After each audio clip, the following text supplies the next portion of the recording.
Can you break down the poll here by demographic? What is sticking out to you? Well, what sticks out to me is there's an emerging gender gap in which men are more backing the Trump Vance ticket, and women are lining up much more on Harris.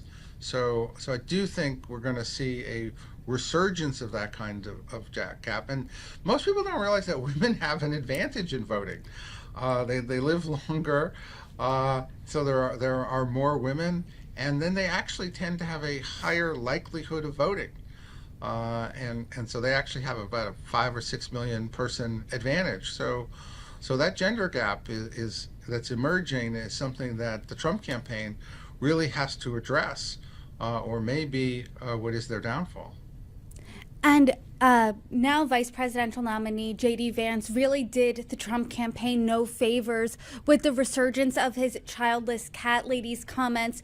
I mean, I know women on both sides of the aisle taking great offense to those comments. How detrimental is that for his campaign, A? And B, should Trump drop J.D. Vance?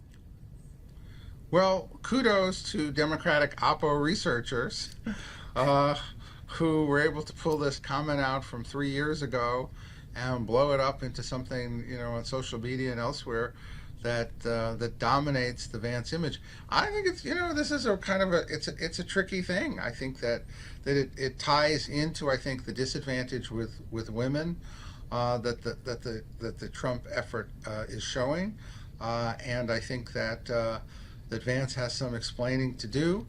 He's trying to explain it. He didn't have, as a result, I think the best launch. I never thought he was the best nominee, and certainly not the best nominee in a Harris race. I would certainly have suggested he would have done better with Rubio.